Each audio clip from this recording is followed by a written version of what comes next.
তবে আজকের যে বিষয়বস্তু সম্মানিত সুধী, বিষয় হচ্ছে আদর্শ পরিবার। কি বললাম? আদর্শ পরিবার। এই আদর্শ পরিবারের আজকে কিন্তু খুব অভাব। পরিবার কি নিয়ে গঠিত হয়? পরিবার সাধারণত স্বামী স্ত্রী, পিতা পুত্র, দাদা দাদি, পরিবারের যে সদস্য, এই সদস্যদের নিয়েই কিন্তু পরিবার তৈরি হয়। আর এই পরিবার আদর্শ যদি না হয়, তাহলে জীবনে আপনার কলহ, বিষাদ, এই জীবনে আপনার তিক্ততা, এই জীবনে অশান্তি, এই জীবনে অশান্তির দাবানল আপনার ছেয়ে যাবে। আপনি কথা বলে শান্তি পাবেন না, বসে শান্তি পাবেন না, শুয়ে শান্তি পাবেন না, বাড়িতে আপনি 10টা মিনিট থেকে শান্তি পাবেন না। মনে হবে কোথায় যাব, কোথায় গিয়ে বসবো, কোথায় কার সঙ্গে কথা বলবো, কোথায় গিয়ে দাঁড়াবো। আপনার দিল যেন মানবে না, আপনার মন যেন মানবে না। কিন্তু যদি পরিবার আপনার আদর্শ হয়, তাহলে বাড়ি যখন ঢুকবেন আপনার আত্মা পরিতৃপ্ত হবে।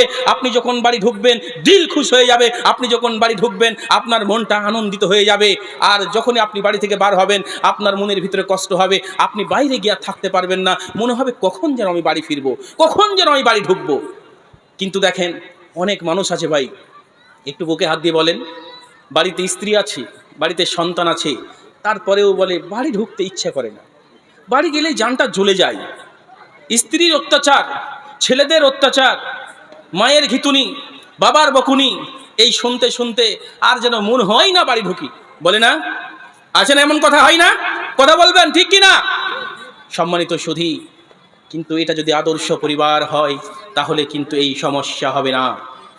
তবে সম্মানিত সুধী, আদর্শ পরিবারের যে সূচনা, আদর্শ পরিবারের যে সূচনা, সেই আদর্শ পরিবারের সূচনাই হচ্ছে বিবাহ। এই বিবাহ থেকেই আদর্শ পরিবারের সূচনা করা সম্ভব। যদি আপনি বিবাহের পূর্ব থেকেই আদর্শ পরিবার পরিকল্পনা করেন, তাহলে আদর্শ পরিবার আপনি তৈরি করতে পারবেন না।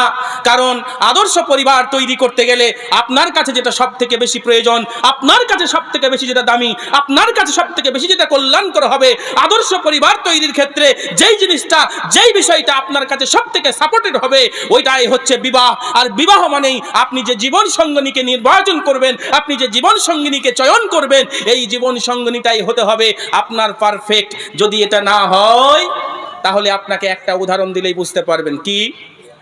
3 চাকা ভ্যান দেখেছেন? 3 চাকা ভ্যান দেখেন নাই? পা ভ্যান দেখেন নাই আপনারা?